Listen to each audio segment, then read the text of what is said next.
Very good morning to all of you.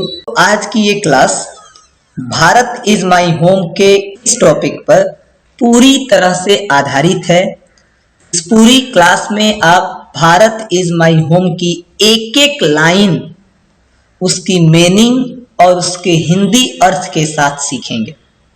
ये पूरा video Bharat is my home पर dedicate किया गया है और मेरा दावा है कि अगर आप इस वीडियो को पूरी तरह से देख लें तो न सिर्फ आप इस चैप्टर की हिंदी एक्सप्लेनेशन को समझ पाएंगे, बल्कि साथ ही साथ इस चैप्टर की समरी, इस चैप्टर से अराइज होने वाले ऑब्जेक्टिव क्वेश्चंस, इस चैप्टर की लाइन एक्सप्लेनेशन और इस चैप्टर से आने वाले जितने भी आपके क्वेश्चन आंसर्स हैं जो आपके एग्जाम में पूछे जाते हैं, वो सब एक साथ क्लियर हो जाएगा। और ये चैप्टर चूंकि महत्वपूर्ण है भी क्योंकि इसे भारत के तृतीय राष्ट्रपति डॉक्टर जाकिर हुसैन की स्पीच से लिया गया है। बहुत ही इंपॉर्टेंट ये चैप्टर है और बहुत मजा आएगा आपको इस पूरे क्लास में। तो आइए मैं इस क्लास की शुरुआत करता हूं।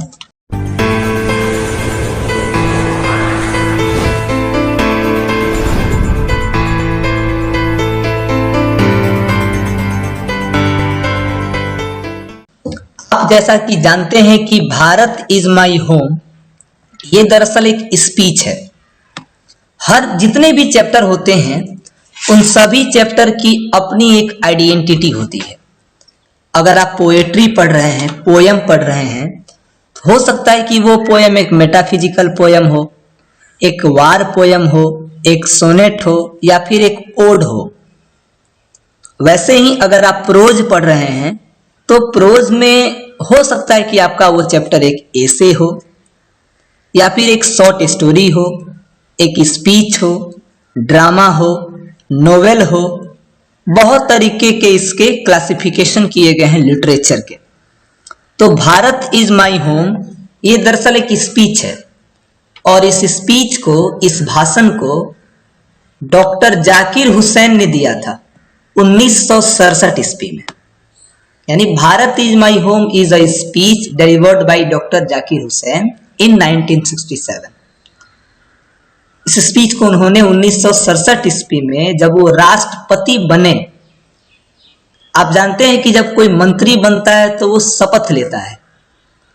तो शपथ ग्रहण समारोह जब हुआ इनका, जब तमाम लोगों के सामने इन्होंने राष्ट्रपति के रूप में शपथ लिया, तो शपथ लेने के बाद उन्होंने जो संबोधन दिया अपना कि क्या उद्देश्य रहेगा उनका एक राष्ट्रपति के रूप में, वो अपने कार्य को किस तरह से अंजाम देंगे, वो उन्होंने जो भाषण दिया था उसी भाषण से यह आपका चैप्टर बना है भारत इज माई होम।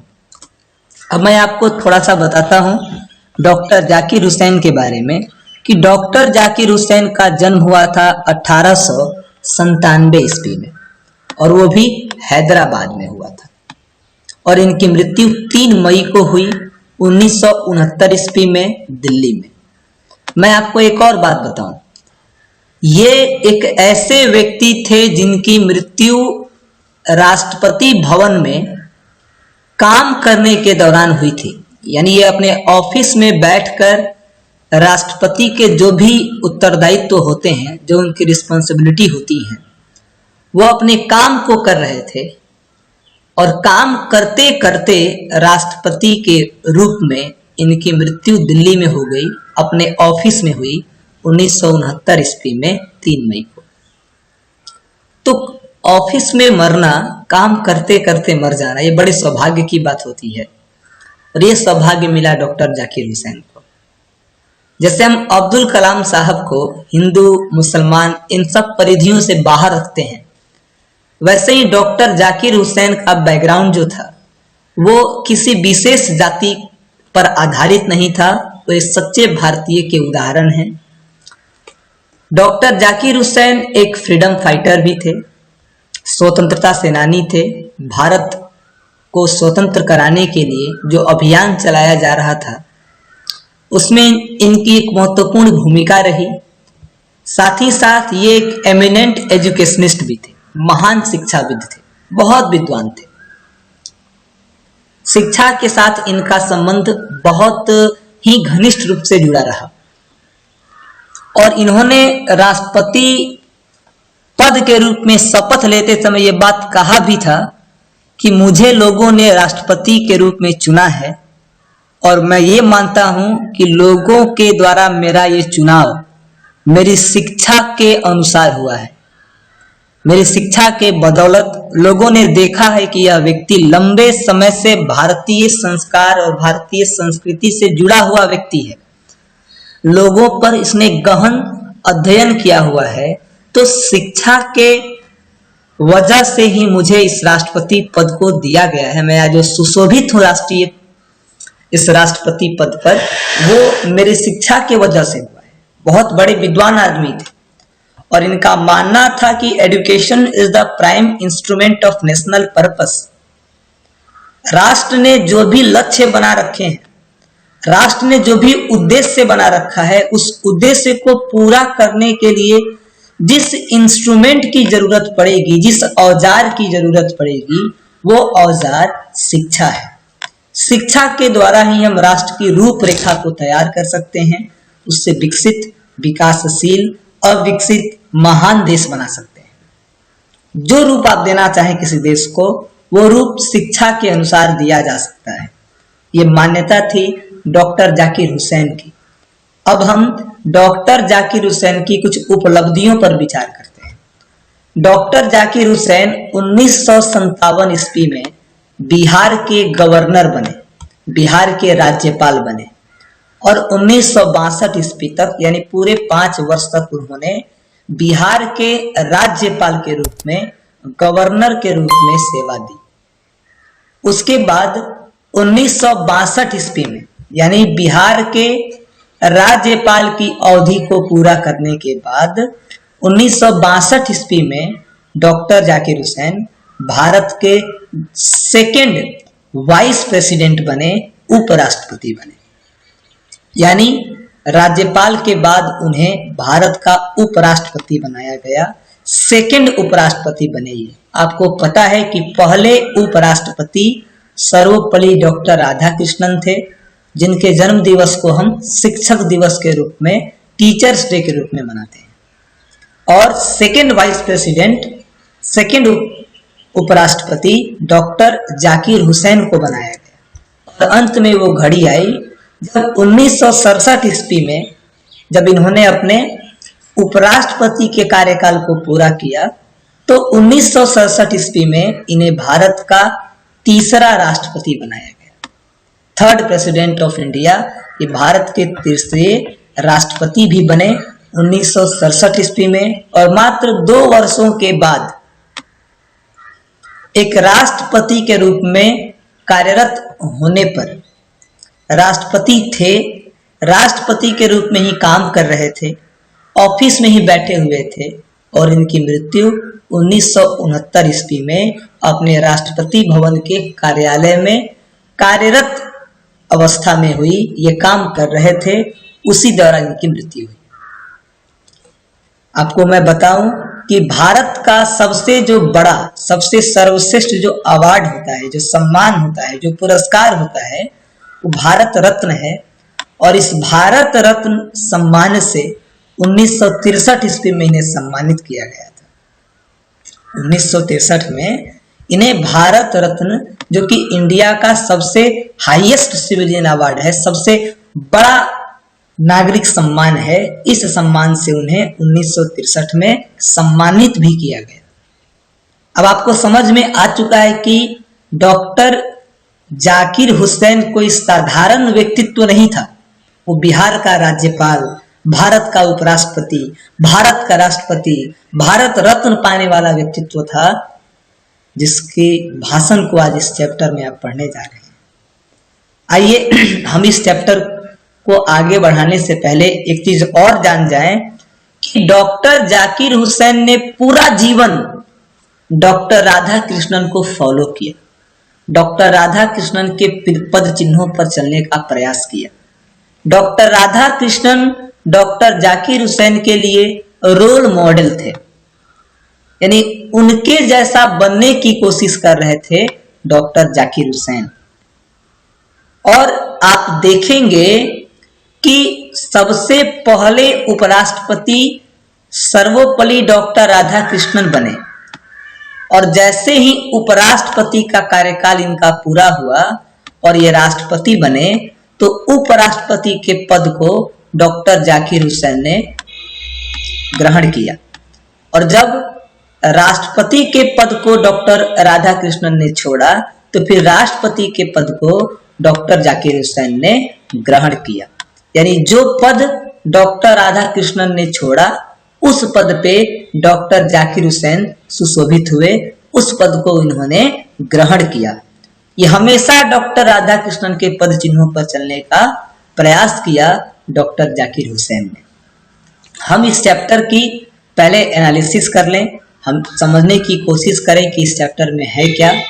तो भारत इज माई होम दरअसल एक एक्सट्रैक्ट है, उद्धरण कहते हैं एक्सट्रैक्ट को। उद्धरण का मतलब होता है कि किसी बड़े भाग से किसी छोटी चीज को लिया गया है। यानी भारत इज माई होम, इसे लिया गया है डॉक्टर जाकिर हुसैन के भाषण से।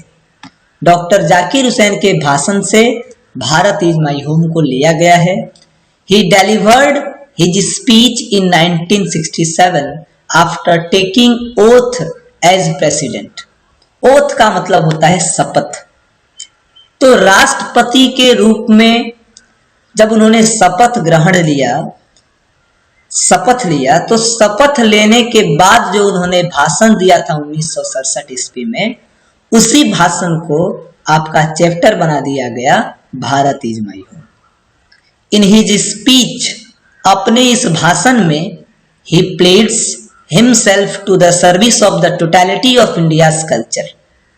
अपने इस भाषण में वो प्रतिज्ञा करते हैं खुद ही कि वो सेवा करते रहेंगे संपूर्णता के साथ भारतीय संस्कृति की। इस भारतीय संस्कृति की हर तरह से, पूरी तरह से सेवा करने की शपथ ली डॉक्टर राधाकृष्णन को फॉलो करने वाले डॉक्टर जाकिर हुसैन ने। ही एड्रेसेस, वो संबोधित करते हैं, वो कहते हैं कि India as a young state of ancient people, Bharat जो है वो एक युवा राज्य है प्राचीन लोगों का। यानी इसका प्रारूप बिल्कुल नया है। 1950 में ये रिपब्लिक बना है, लेकिन यहाँ के जो लोग हैं, यहाँ के लोगों की जो संस्कृति है, वो सैकड़ों हजारों वर्ष पुरानी है। Young state of ancient people, प्राचीन लोगों का नया राष्ट्र है। And pledges himself to the service of our old cultural values and ideals. और वो शपथ लेते हैं खुद से कि वो सेवा करेंगे अपनी प्राचीन सांस्कृतिक मान सम्मान प्रतिष्ठा का और आदर्शों का। भारत की जो प्राचीन सांस्कृतिक गरिमा रही है, प्रतिष्ठा रही है, उस प्रतिष्ठा का, और भारत के जो आदर्श रहे हैं, उन आदर्शों का की वो सेवा करेंगे, इस बात की वो शपथ लेते हैं, कसम खाते हैं। अब भारत के जो आदर्श रहे हैं, उन्हीं आदर्शों की वजह से संपूर्ण विश्व ने भारत को विश्व गुरु की संज्ञा दी। भारत ने भौतिकता में खोज नहीं की, उसने आध्यात्मिकता में खोज की। भारत का मूल्य रहा लीव एंड लेट लीव, जियो और जीने दो। हम सब जानते हैं कि भारत एक ऐसा देश है जहां देवताओं की तो पूजा होती ही है, यहाँ नदियों की पूजा होती है, पेड़ों की पूजा होती है, जानवरों को हम माँ, गौ माता, जानवरों की भी हम पूजा करते हैं, वनस्पतियों की पूजा करते हैं। सजीव तो सजीव, निर्जीव भी पूजे जाते हैं, पत्थरों की पूजा होती है हमारे यहाँ। ऐसा अद्भुत देश है भारत। और इन सभी आदर्शों का, सभी प्रतिष्ठाओं का सेवा करने के लिए डॉक्टर जाकिर हुसैन प्रतिबद्ध होते हैं, शपथ लेते हैं, कसम खाते हैं। He declares to work sincerely for the economical, social and moral development of the country. वो डिक्लेयर करते हैं, उद्घोषणा करते हैं कि वो काम करेंगे ईमानदारी से, चाहे वो भारत के इकोनॉमिकल डेवलपमेंट की बात हो, यानी हम आर्थिक विकास, सामाजिक विकास और मोरल विकास के लिए डॉक्टर जाकिर हुसैन ईमानदारी से वो सेवा करेंगे, इस बात की घोषणा करते हैं। He says, वो कहते हैं that कि education is the main equipment of national purpose. वो कहते हैं कि अगर किसी भी राष्ट्र ने जो अपना लक्ष्य बना रखा है, उस लक्ष्य को पूरा करने के लिए जिस उपकरण की जरूरत पड़ेगी, जिस औजार की जरूरत पड़ेगी, जिस साधन की जरूरत पड़ेगी, वो साधन केवल शिक्षा ही है। शिक्षा ही किसी देश के रूप को, प्रारूप को बदल सकती है। There should be no discrimination against anyone in the name of color, caste, religion and language। वो ये बात भी कहते हैं कि भारत अनेकता में एकता वाला देश है और यहाँ किसी भी तरह का डिस्क्रिमिनेशन नहीं होना चाहिए, भेदभाव नहीं होना चाहिए।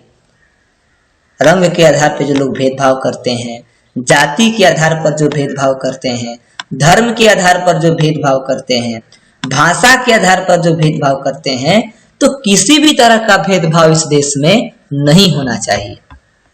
वो कहते हैं कि भारत उनका घर है और यहाँ के जो लोग हैं वो उनके परिवार के सदस्य हैं। एंड ही वुड ट्राई, और उनकी ये कोशिश होगी कि to make his home better for the people who are doing the work of making life graceful, prosperous and peaceful। उनकी ये कोशिश होगी कि ये उस घर को, भारत को एक बेहतर स्थान बना सकें उन लोगों के लिए जो लोग अपने जीवन को शांतिपूर्ण, जो लोग अपने जीवन को संपन्न और सुंदर बनाने की कोशिशों में लगे हुए हैं, जो लोग चाहते हैं कि उनका जीवन शांतिपूर्ण हो, उनका जीवन हर तरह की सुख सुविधाओं से भरा हो, उनका जीवन बेहद सुंदर हो, और उसके लिए वो जो काम कर रहे हैं उनमें वो मदद करेंगे ताकि सारे लोग अपने जीवन को सुंदर बना सकें, सबका जीवन सुख सुविधाओं से संपन्न हो, सबके जीवन में शांति हो। इसके लिए काम करने के लिए वो प्रतिज्ञा लेते हैं, शपथ लेते हैं। ये था आपके इस चैप्टर का इंट्रो। अब आइए हम इस चैप्टर की line by line Hindi explanation के जरिए इसे और बेहतर तरीके से समझने की कोशिश करते हैं। जब आप अपने इस चैप्टर को खोलेंगे अपने टेक्स्ट बुक में, आप पाएंगे कि उस बुक में Bharat is my home doctor Zakir Hussain के द्वारा लिखा गया चैप्टर है, और उसके बाद एक छोटा सा इंट्रो दिया गया होता है। हमें उस इंट्रो को भी पढ़ना है। बहुत सारे लोग उसे नजरअंदाज कर देते हैं, लेकिन कभी भी हमें चैप्टर पढ़ने से पहले उसके इंट्रो को नहीं छोड़ना चाहिए, क्योंकि उस पूरे चैप्टर का निचोड़ होता है उस इंट्रो में। आपने उसे छोड़ दिया तो चैप्टर पढ़ तो लेंगे आप, लेकिन उस चैप्टर का 100% आपके पास नहीं होगा। आइए हम इस इंट्रो को पढ़ते हैं। इसमें कहा गया है कि डॉक्टर जाकिर हुसैन, जिनका जन्म 1897 में हुआ, मृत्यु 1969 में हुई, तो doctor Zakir Hussain born in Hyderabad, Hyderabad में जन्मे। हैदराबाद में जन्म लेने वाले डॉक्टर जाकिर हुसैन थे one of our greatest freedom fighter. हमारे जो सबसे महान स्वतंत्रता सेनानी थे उन्हीं में से वो एक थे। वन ऑफ मीन्स में से एक। तो डॉक्टर जाकिर हुसैन हमारे सबसे महान स्वतंत्रता सेनानियों में से एक थे, एज वेल एज साथ ही साथ एन एमिनेंट एजुकेशनिस्ट, एक महान, एक विख्यात शिक्षाविद थे, विद्वान थे। Doctor Hussain became the president of India in 1967। Doctor Hussain 1967 ईस्वी में भारत के राष्ट्रपति बने। अर्लियर, उसके पहले ही हैड सर्व्ड, वो सेवा कर चुके थे as the government of Bihar, Bihar के राज्यपाल के रूप में। बिहार के राज्यपाल के रूप में वो सेवा कर चुके थे। Bharat is my home is an extract from the speech Bharat is my home उनके भाषण से लिया गया है, जिस भाषण को ही गेव उन्होंने दिया इन 1967 1967 में आफ्टर टेकिंग द ओथ शपथ लेने के बाद एज प्रेसिडेंट राष्ट्रपति के रूप में। यानी ये जो चैप्टर है भारत इज माई होम वो उनके स्पीच से लिया गया है। वो स्पीच जो उन्होंने 1967 ईस्वी में राष्ट्रपति के शपथ लेने के बाद दिया था। In his first speech as the president of India, यानी भारत के राष्ट्रपति के रूप में अपने पहले भाषण में doctor Zakir Hussain pleads, doctor Zakir Hussain शपथ लेते हैं, प्रतिज्ञा करते हैं हिमसेल्फ खुद ही, to the service of totality of India's culture, Bharat की संस्कृति की संपूर्णता के साथ सेवा करने का। भारत की जो संस्कृति रही है उस संस्कृति की संपूर्णता के साथ वो सेवा करेंगे। अपने पहले ही स्पीच में उन्होंने ये प्रतिज्ञा ली। अब हम इस चैप्टर की पैराग्राफ नंबर 1 शुरू करते हैं। इस चैप्टर की शुरुआत करते हैं। मीनिंग भी आप देख रहे हैं, जो कुछ डिफिकल्ट मीनिंग्स हैं मैंने उसकी हिंदी पहले से ही नोट कर दी है ताकि आपको और आसानी हो सके इस चैप्टर को पढ़ने में।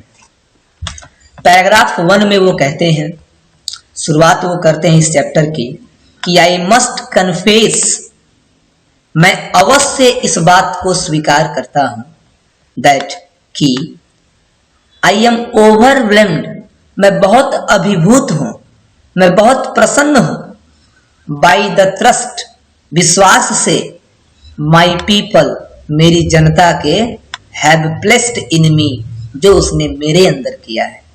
भारत की जनता ने डॉक्टर जाकिर हुसैन पे जो भरोसा किया है उस भरोसा से वो काफी प्रसन्न हैं, काफी अभिभूत हैं, इस बात को वो स्वीकार करते हैं।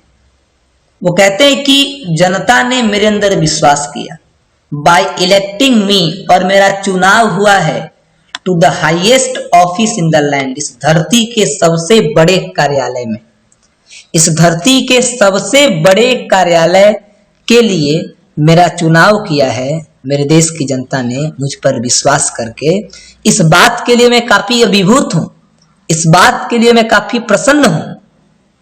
वो ये बात कहते हैं कि मैं ये स्वीकार करता हूं कि मैं काफी प्रसन्न हूं उस विश्वास से जो मेरे देश की जनता ने मुझ में किया है और मुझे इस धरती के सबसे बड़े कार्यालय के लिए चुना है, राष्ट्रपति चुना है।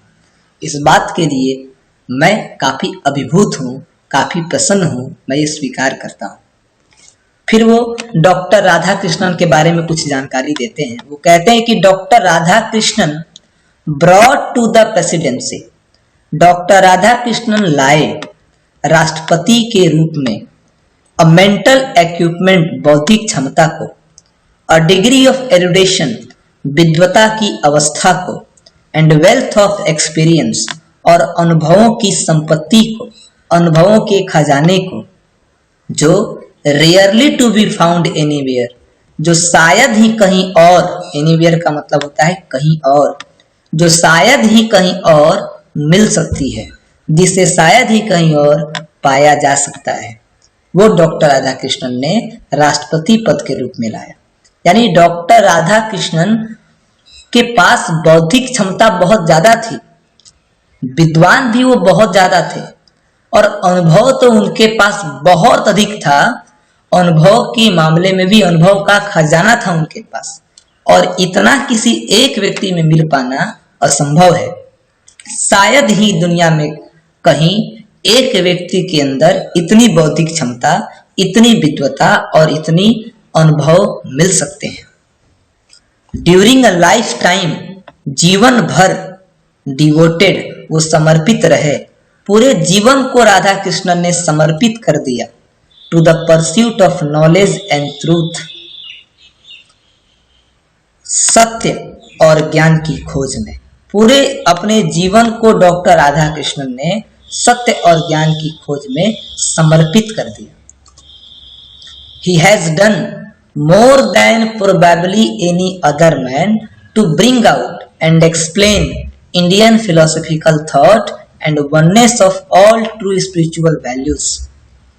कह रहे हैं कि he has done more than probably any other man, यानी संभवतः किसी दूसरे आदमी से ज्यादा उन्होंने ब्रिंग आउट किया, प्रकाशित किया, एंड एक्सप्लेन और समझाया इंडियन फिलोसॉफिकल थॉट, भारतीय दार्शनिक विचारों को, and the oneness of all true spiritual values, और सभी तरह की सच्ची आध्यात्मिक मूल्यों की अखंडता को। उन्होंने भारतीय दार्शनिक विचारों को और सच्ची आध्यात्मिक मूल्यों की वननेस को, एक अखंडता को उन्होंने बहुत ज्यादा प्रकाशित किया, बहुत ज्यादा समझाया, जो शायद ही कोई और व्यक्ति कर सकता है। तो ही हैज डन मोर, उन्होंने ज्यादा किया, ज्यादा प्रकाशित किया, ज्यादा समझाया भारतीय दार्शनिक विचारों को और सभी तरह की सच्ची आध्यात्मिक मूल्यों की एकता को, अखंडता को। He has never lost, उन्होंने कभी भी नहीं खोया, his faith, अपनी आस्था, in the essential humanity of man, मानव की आवश्यक मानवता में। उन्होंने मानव की आवश्यक मानवता में अपने विश्वास को, अपनी आस्था को कभी भी नहीं खोया। And he himself has never ceased, और उन्होंने सीज भी नहीं किया, उन्होंने रोका भी नहीं खुद को समर्थन करने में, किस चीज के समर्थन करने में, कि सभी लोग रहें गौरव के साथ, मान सम्मान के साथ और न्याय के साथ। ये उनका अधिकार है, सभी लोगों का अधिकार है कि वो गौरव के साथ रहें, न्याय के साथ रहें। इस बात का समर्थन करने से उन्होंने खुद को कभी भी नहीं रोका। राधा कृष्ण ने हमेशा इस बात का समर्थन किया कि लोगों का पूरा अधिकार है कि वो गौरव के साथ रहें, मान सम्मान के साथ रहें, न्याय के साथ रहें। तो ये लाइनें डॉक्टर राधा कृष्णन के बारे में थी। आगे वो पैराग्राफ नंबर 3 में क्या कहते हैं? वो कहते हैं कि आई कैन ओनली अज्यूर, मैं केवल भरोसा दिला सकता हूं आपको, आप सभी को मैं केवल ये भरोसा दिला सकता हूं कि आई एंटर दिस ऑफिस, मैं इस ऑफिस में प्रवेश कर रहा हूं, मैं इस कार्यालय में प्रवेश कर रहा हूं, in a spirit of prayerful humanity and total dedication, पूर्ण समर्पण और प्रार्थना पूर्ण विनम्रता के भाव से। मैं इस ऑफिस में पूरी तरह से समर्पण और प्रार्थना पूर्ण विनम्रता के भाव में प्रवेश कर रहा हूं। मैं पूरा समर्पित हूं और मुझे ऐसा लग रहा है कि मैं राष्ट्रपति के ऑफिस में नहीं बल्कि किसी मंदिर में पूजा करने के लिए जा रहा हूं। मैं पूरी तरीके से विनम्रता और समर्पण के भाव के साथ इस ऑफिस में प्रवेश कर रहा हूं। I have just taken the oath, मैंने अभी अभी शपथ ली है, ऑफ लॉयलिटी, वफादारी की, निष्ठा की शपथ ली है मैंने, to the constitution of India, Bharat के संविधान के प्रति, भारत के संविधान के प्रति वफादारी की मैंने अभी अभी शपथ ली है। अब वो भारत के संविधान के बारे में कहते हैं कि it is the constitution of a comparatively new state, ये जो कॉन्स्टिट्यूशन है, ये जो भारत का संविधान है, वो अपेक्षाकृत नए राज्य का संविधान है, विच इट्स फ्री सिटीजन, जिसे इसके स्वतंत्र नागरिकों ने for the first time in the history, इतिहास में पहली बार, गिवन टू देमसेल्फ, खुद को दिया है। भारत के नागरिकों को इतिहास में पहली बार ये संविधान मिला है जिससे नागरिकों ने स्वयं खुद को ही दिया है। आप जानते हैं कि भारत पे बहुत आक्रमण हुए, भारत ने बहुत सालों तक गुलामी की, लोगों को उनका अधिकार नहीं मिला था। लेकिन 1947 में जब भारत आजाद हुआ तो भारत को मुगलों से आजादी मिली, भारत को अंग्रेजों से आजादी मिली, विभिन्न तरह की जो वैदेशिक प्रतिबंधता हमारे यहाँ लगाई गई, विदेशों के लोगों ने जो आक्रमण किया, हम पे शासन किया, अपनी संस्कृति जबरदस्ती हमारे ऊपर थोपा, उन सभी पाबंदियों से हमें आजादी मिली और हमने अपने लिए अपने वातावरण, अपनी परिस्थितियों के अनुकूल एक संविधान बनाया और उसे लागू किया। इतिहास में पहली बार ऐसा हुआ। It is the young state of ancient people.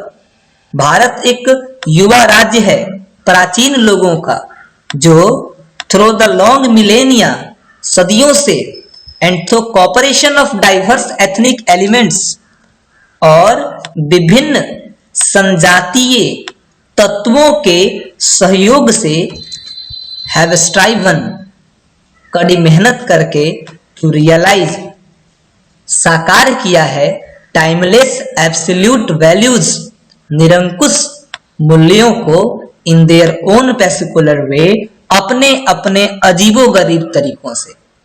यानी भारत जो है वो प्राचीन लोगों का युवा राज्य है, जिसने सदियों से, हजारों वर्षों से और अलग अलग जातियों के लोगों के सहयोग से, कड़ी मेहनत करके भारत ने अपने अजीबोगरीब तरीकों से अपने उन मूल्यों को प्राप्त किया है, जिन मूल्यों के चलते भारत का विश्व गुरु हुआ करता था।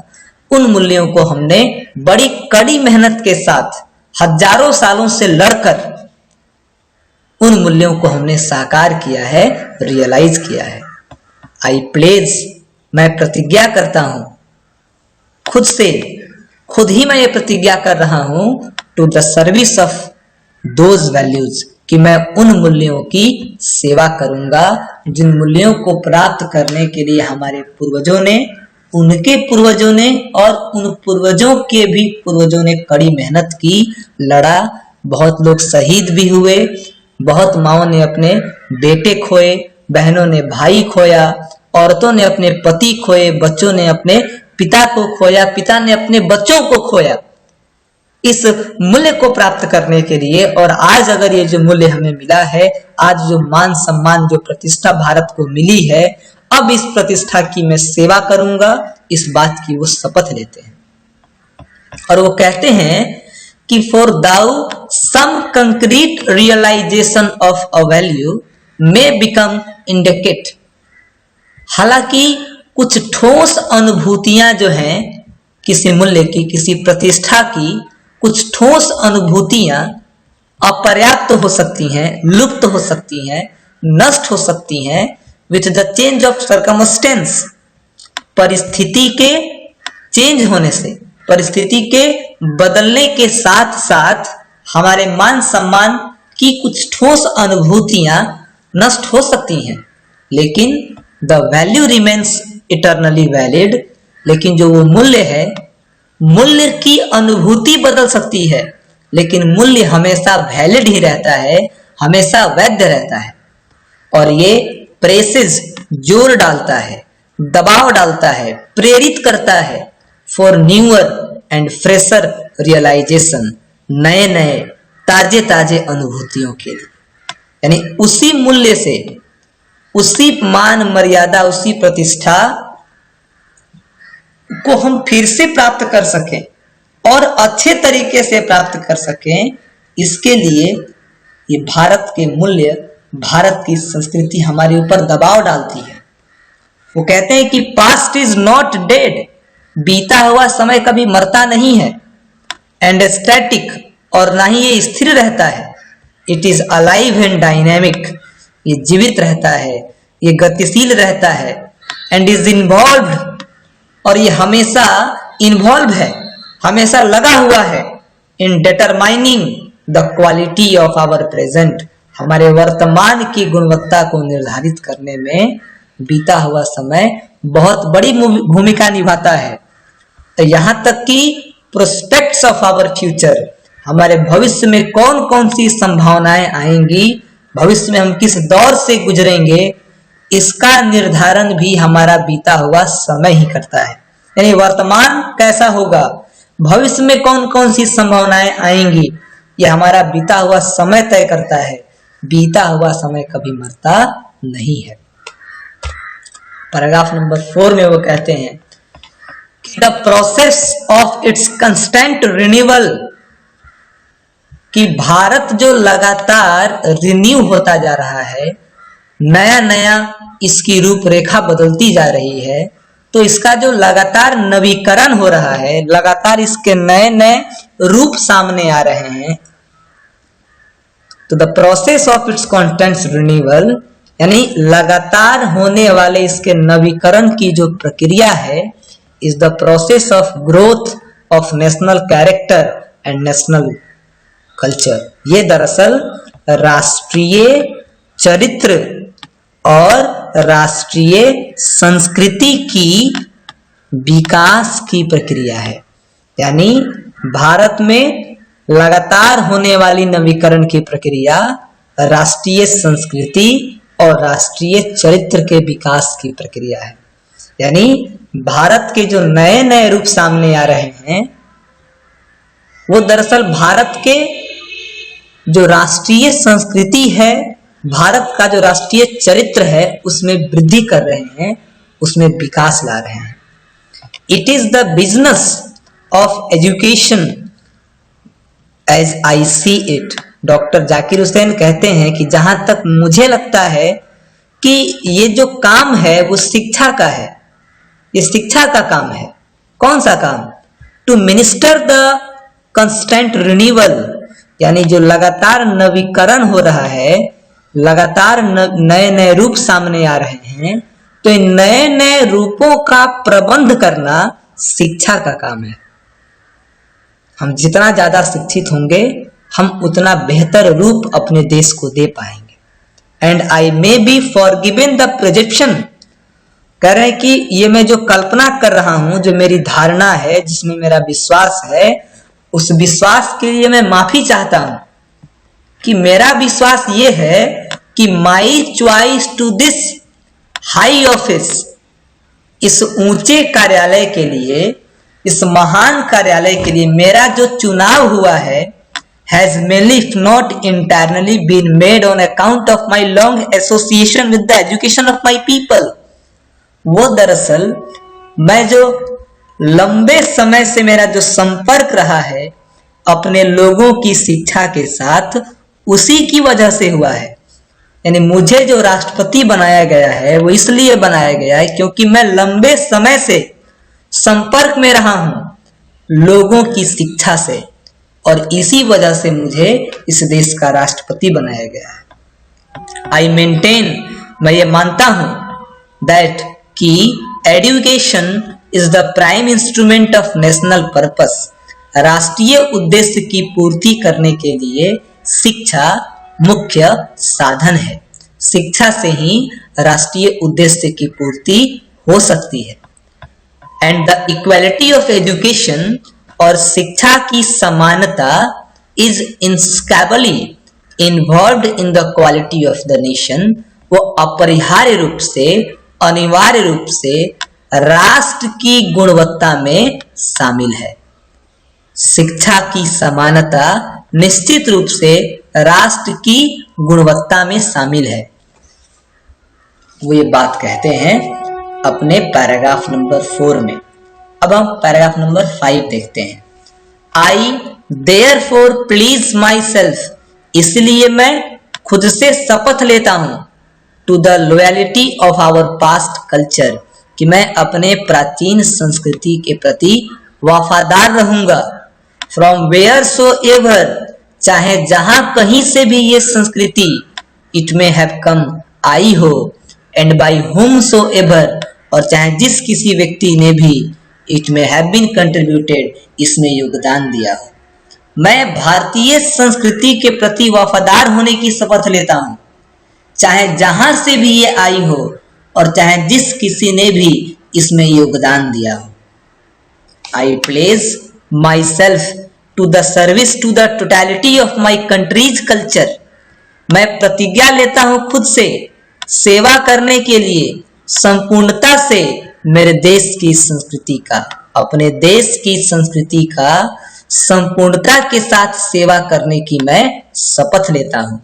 आई pledge my loyalty to my country, मैं शपथ लेता हूं अपनी वफादारी का अपने देश के प्रति, इरेस्पेक्टिव ऑफ रिलीजन और लैंग्वेज, बिना किसी भाषा और जाति के भेदभाव किए बगैर। भाषा और जाति के प्रतिकूल होने के बावजूद भी मैं अपने देश के प्रति वफादारी की शपथ लेता हूं। मैं जानता हूं कि मेरे देश में भाषा के आधार पे लोग बटे हुए हैं, जाति के आधार पे लोग बटे हुए हैं, फिर भी वो सब भारतीय हैं, सब मेरे देश के निवासी हैं और उनके प्रति मुझे वफादार होना है, इस बात की मैं शपथ लेता हूं। I pledge myself to work for its strength, मैं शपथ लेता हूं कि मैं काम करूंगा इस देश की शक्ति के लिए, एंड प्रोग्रेस, इस देश की प्रगति के लिए, and for the welfare of its people, और इसके लोगों के कल्याण के लिए मैं काम करूंगा, इसकी मैं शपथ लेता हूं।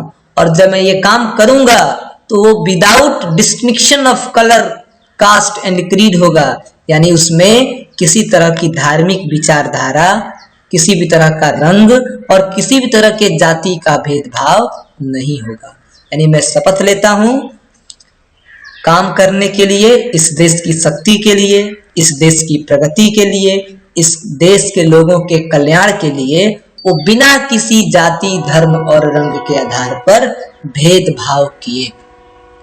वो कहते हैं कि the whole of Bharat is my home, ये संपूर्ण भारत मेरा घर है, and its people are my family, और यहाँ के लोग मेरे परिवार हैं। The people have chosen to make me, और मेरे लोगों ने मुझे बनाने के लिए मुझे चुना है। The head of this family, इस परिवार का मुखिया, फॉर अ सर्टेन टाइम, निश्चित समय के लिए। इन लोगों ने निश्चित समय के लिए मुझे इस घर का मुखिया बनाने के लिए चुना है। पूरा भारत मेरा घर है, इसके सारे लोग मेरे परिवार हैं, और इन लोगों ने मुझे इस घर का मुखिया बनाया है एक निश्चित समय के लिए। अब मैं इस घर का मुखिया हूं तो मेरे कुछ फर्ज बनते हैं।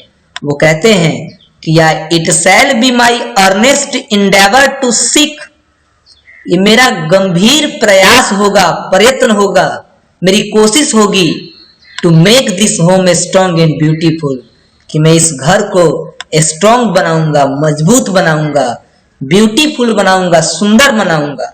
ए वर्थी होम, एक लायक घर बनाऊंगा, फॉर अ ग्रेट पीपल, इस देश के महान निवासियों के लिए जो एंगेज्ड, लगे रहें, इन द फैंटास्टिक टास्क, मनोहर कार्य में, of building up just and prosperous and graceful life, जिसमें कि वो अपने जीवन को ग्रेसफुल यानी कि शालीन, प्रॉस्पेरस यानी कि संपन्न, जिसमें वो लोग अपने जीवन को शालीन, अपने जीवन को संपन्न बनाने के इस मनोहर कार्य में वो लगे रहें, ऐसा एक अद्भुत घर बनाने का मैं कोशिश करूंगा। वो कह रहे हैं कि ये मेरी गंभीर कोशिश होगी, मेरा प्रयत्न होगा कि मैं इस घर को और मजबूत बनाऊं और सुंदर बनाऊं, एक ऐसा लायक घर बनाऊं जहां इसके महान लोग अपने अपने जीवन को शालीन और संपन्न बनाने की कोशिश में लगे रहें। देखिए कितनी अच्छी बात कह रहे हैं वो। फिर वो कहते हैं पैराग्राफ नंबर 6 में, होना नहीं है भैया, ध्यान से पढ़ना है, कि द फैमिली इज बिग, ये परिवार बड़ा है, एंड इज कॉन्स्टेंटली ग्रोइंग, और ये लगातार बढ़ता ही जा रहा है, at a rather inconveniently fast pace, असुविधा पूर्णता की दृष्टि से बड़ी तेजी के साथ। ये परिवार बड़ा है और असुविधापूर्ण स्थिति से लगातार तेजी से बढ़ता ही जा रहा है। इससे देश की रूपरेखा बिगड़ सकती है। तो कहते हैं कि वी शैल, हमें, each one of us, हमें से सब किसी को, has to participate, भाग लेना होगा, unsparingly, अनिवार्य रूप से, in building up its new life, इसके नए जीवन को बनाने के लिए। हमें, आपको, हम सब किसी को इस भारत देश को एक नया जीवन देने के लिए, एक नया रूप तैयार करने के लिए अनिवार्य रूप से हम सब किसी को भाग लेना होगा। each in his own way, अपने अपने तरीके से। हम सब किसी को अपने अपने तरीके से इसको नया जीवन देने के लिए अनिवार्य रूप से भाग लेना ही पड़ेगा। कहते हैं for sheer size the task ahead of us, विशाल आकार का कार्य जो हमारे सामने है, ये विशाल आकार है इस कार्य का। इस देश को नया रूप दे देना बहुत आसान बात नहीं है, बहुत बड़ी बात है। इस विशाल आकार के काम जो हमारे सामने हैं आर सो डिमांडिंग, वो इतनी मांग कर रहे हैं काम करने के लिए कि no one can afford to sit back and just watch or let frustration become endemic in our country. यानी काम की इतनी मांग है हमारे सामने कि कोई भी आदमी बैठ के आराम नहीं कर सकता है, अन्यथा क्या होगा कि फ्रस्ट्रेशन, निराशाएं इस देश में अस्थानिक हो जाएंगी, एंडेमिक हो जाएंगी, फैल जाएंगी। देश कहीं का नहीं रह जाएगा, क्योंकि ये देश बड़ी तेजी से बढ़ रहा है, असुविधाएं बढ़ रही हैं, अशिक्षा बढ़ रही है, बीमारियां बढ़ रही हैं, गरीबी बढ़ रही है। और इस देश को नया रूप देने के लिए हम सब किसी को प्रयास करना होगा। ये काम इतना बड़ा है कि कोई भी आदमी आराम नहीं कर सकता है, वरना निराशाएं फैल जाएंगी, पूरे देश में निराशा व्याप्त हो जाएगी। तो हम सब किसी के पास आराम करने तक का फुर्सत नहीं है। हमें इस देश को नया आकार देने में, नया रूप देने में सहयोग करना चाहिए। द सिचुएशन डिमांड्स, स्थिति की मांग है हमसे काम। वर्क एंड मोर वर्क, ज्यादा से ज्यादा काम। यानी आज का जो हालात है वो हमसे अधिक काम करने की मांग कर रहा है। साइलेंट एंड सिंसियर वर्क, शांति से, ईमानदारी से काम करने की जरूरत है। Solid and steady reconstruction of the whole material and cultural life of our people. कैसे कैसे काम चाहिए? तो शांत, चुपचाप से किया जाने वाला काम, ईमानदारी से किया जाने वाला काम, और हमारे देश के जो लोग हैं उनके भौतिक और सांस्कृतिक जीवन के पुनः निर्माण करने के काम की जरूरत है। हम देश के लोगों का भौतिक और सांस्कृतिक पुनः निर्माण कर सकें, ठोस निर्माण कर सकें, इसकी जरूरत है और हमें ये करना ही होगा। इस पैराग्राफ में वो कहते हैं कि ये परिवार बहुत बड़ा है और तेजी से असुविधापूर्णता की दृष्टि से बढ़ता जा रहा है। तो हम सब किसी को भाग लेना पड़ेगा अनिवार्य रूप से, ताकि हम इस देश को एक नया रूप दे पाएं। और ये काम छोटा नहीं है, ये काम इतना विशाल आकार का है हमारे सामने कि कोई भी आदमी बैठ के आराम नहीं कर सकता, अथवा इस देश में निराशा फैल जाएगी। ये स्थिति ऐसी है कि हमें केवल काम करने की जरूरत है। शांत रह करके ईमानदारी से काम करना है। हमें अपने देश के लोगों के सांस्कृतिक और भौतिक जीवन का पुनः निर्माण करना है। ये सब डिमांड है टाइम की हमसे। अब पैराग्राफ नंबर 7 को देखते हैं। ये पूरा चैप्टर हमें करना है सर, इस पूरे चैप्टर को पढ़ना है। मैंने अब तक अपने इंस्टीट्यूट से केवल डिस्ट्रिक्ट टॉपर रिजल्ट दिए हैं, और आपका सहयोग रहा तो हम बिहार टॉप का रिजल्ट इस 2022 के एग्जाम में देंगे।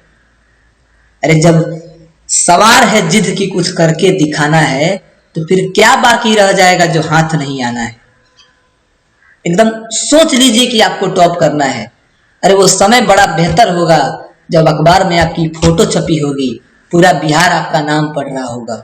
उसकी कल्पना भी आप करें तो आपका मन, आपका रोम रोम प्रसन्न हो जाएगा। ऐसा कुछ करो यार कि मर जाओ तो उसके बाद भी 100 साल तक तुम्हें लोग याद रख सके, तुम्हारी मिसाल दे सके, तुम्हें उदाहरण के रूप में तुम्हारा नाम लिया जाए। जिन्हें तो सब आते हैं, लेकिन कुछ ऐसे लोग होते हैं जो मरने के बाद भी जीवित रहते हैं। मरने से पहले कुछ ऐसा काम जरूर कर जाइएगा जिसकी वजह से लोग आपको याद रख सके, आपका उदाहरण दे सके।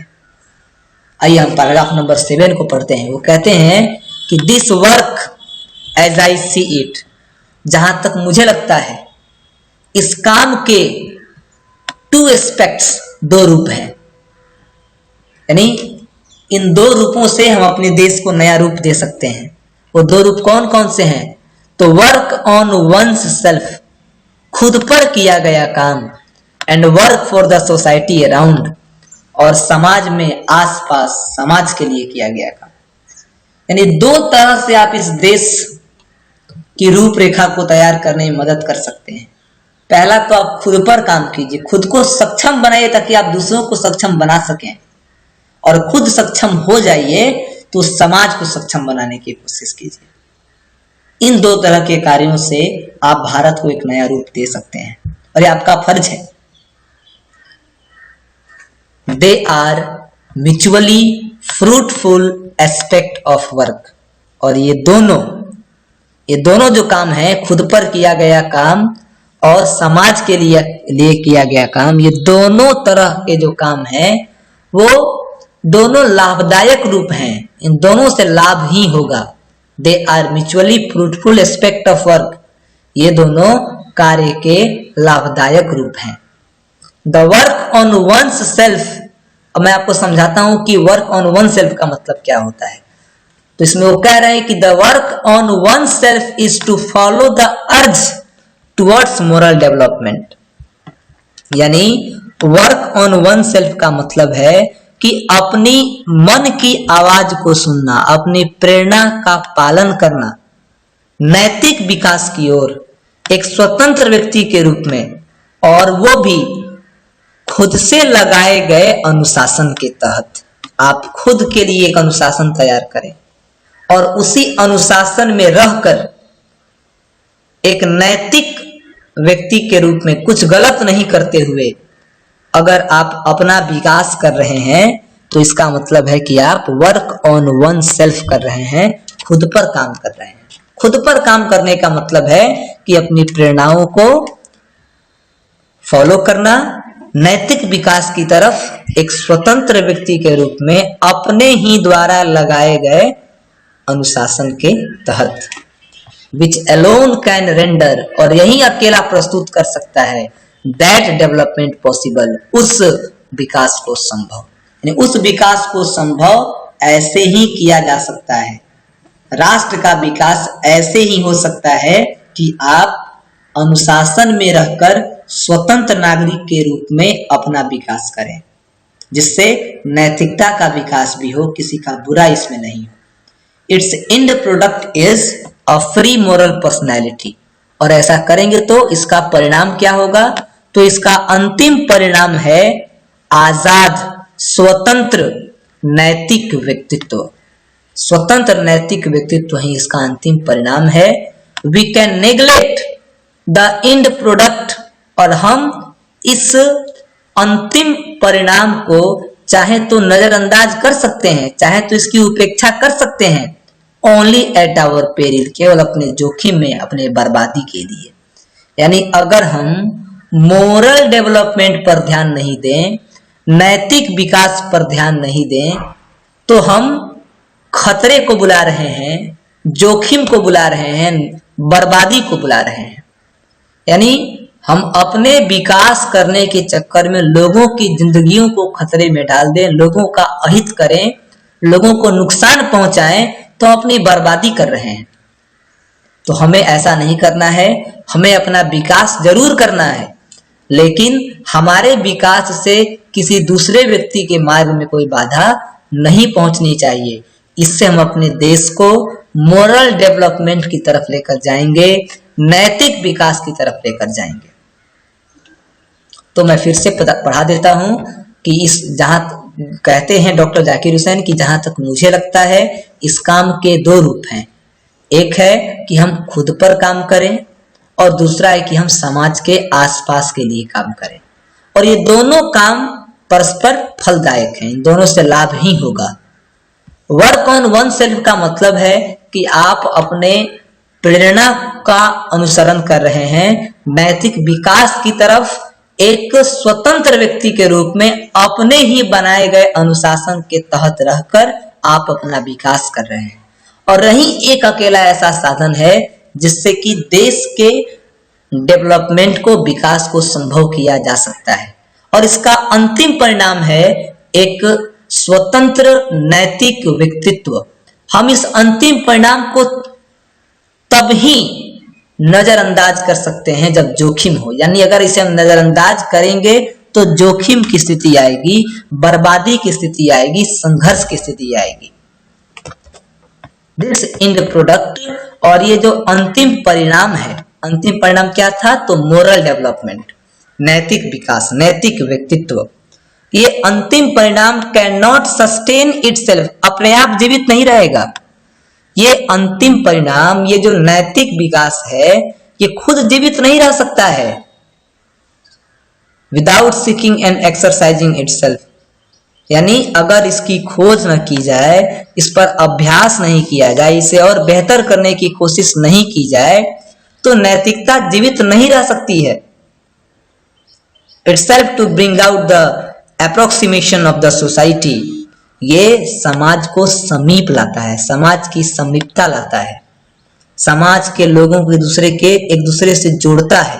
जब आप नैतिक होंगे तो आप वसुधैव कुटुंबकम की विचारधारा को अपना रहे हैं कि पूरा विश्व मेरा परिवार है। आपके मन में ऐसा चलने लगेगा कि पूरा विश्व मेरा परिवार है, मुझे सबके लिए करना है। तो समाज में समीपता आती है, समाज का हर वर्ग एक दूसरे के समीप जाता है। To which it is privileged, जिसके लिए इसे विशेषाधिकार मिला हुआ है। यानी मोरल डेवलपमेंट जब आप करेंगे तो उसको एक विशेष अधिकार ये मिला हुआ है कि जब आप नैतिक विकास की ओर आगे बढ़ेंगे तो समाज एक दूसरे के समीप आएगा। To serve to better just a more graceful way of life, और ऐसा करके आप सेवा कर सकेंगे एक बेहतर और सुशोभित जीवन के ढंग को, एक बेहतर और सुशोभित जीवन के तरीके को, जीवन जीने के ढंग को आप बढ़ा पाएंगे जब आप मोरल हो जाएंगे, जब आप मोरलिटी को आगे बढ़ा पाएंगे। The individual can not grow, एक अकेला व्यक्ति आगे नहीं बढ़ सकता इन फुल परफेक्शन, पूरी सिद्धि के साथ, without a corresponding advance of the collective social existence, बिना सामाजिक अस्तित्व के सामूहिक सहयोग से। जब तक पूरा समाज मिलके सहयोग नहीं करेगा, जब तक पूरा समाज सामूहिक रूप से सहयोग नहीं करेगा, तब तक एक इंसान आगे नहीं बढ़ सकता है।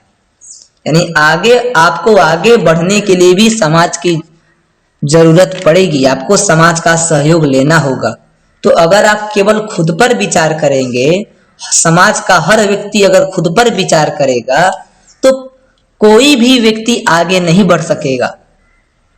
Let us resolve to get wholeheartedly engaged in these two aspects of work, individual and social। करें, आइए हम संकल्प करें कि पूरे मन से, wholeheartedly, पूरे मन से हम लगे रहेंगे इन दो तरह के कार्यों में, अपने लिए और समाज के लिए।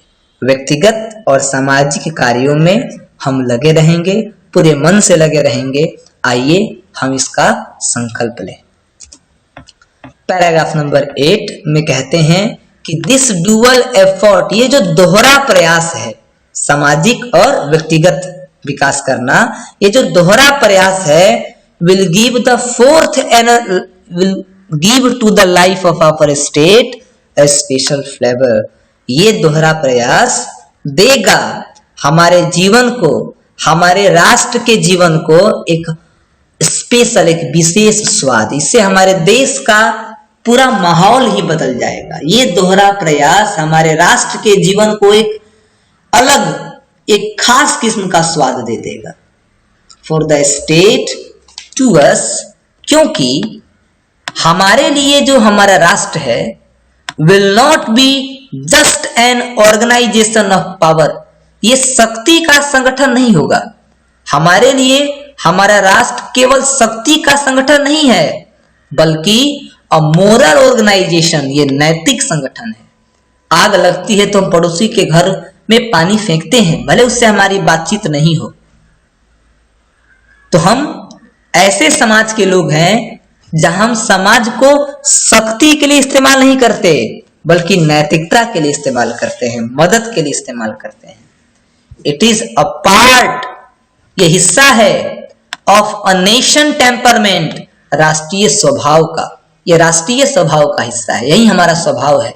अयम निजः परम वेति गणना लघु चेतेसाम उदार चरिता नाम तु वसुधैव कुटुंबकम, ये मेरा है, ये तुम्हारा है, ऐसी गिनती तो नीच लोग करते हैं। अरे उदार लोगों के लिए, भारतीय लोगों के लिए तो वसुधैव कुटुंबकम, पूरा विश्व ही परिवार है, हम ऐसी भावना वाले लोग हैं।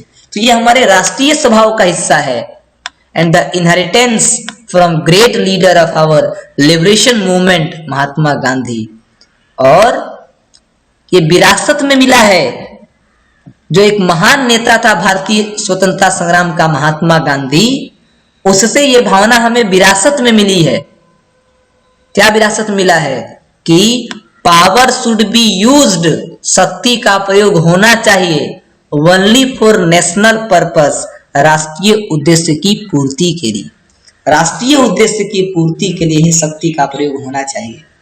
किसी दूसरे को मारना, सताना, दूसरे को कमजोर करना, इसके लिए शक्ति का प्रयोग नहीं होना चाहिए। अपने राष्ट्र को बढ़ाना, अपने राष्ट्र के लोगों का नैतिक विकास करना, उनके जीवन को और सुंदर बनाना, इसमें हम अपने शक्ति का प्रयोग करें तो बेहतर है।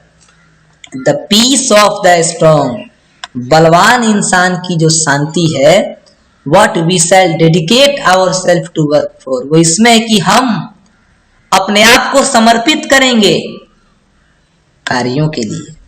हम अपने आप को खुद ही, ये जो दो तरह के कार्य हैं, खुद के लिए किया गया कार्य, समाज के लिए किया गया कार्य, इसमें हम खुद को समर्पित करेंगे। ये हम अपने आप को बलवान होने के रूप में दिखा रहे हैं। यानी बलवान व्यक्ति को शांति तब मिलेगी जब वो खुद को मजबूत करने के लिए, समाज को मजबूत करने के लिए काम करेगा, और उस काम के लिए वो पूरी तरह से समर्पित हो जाएगा।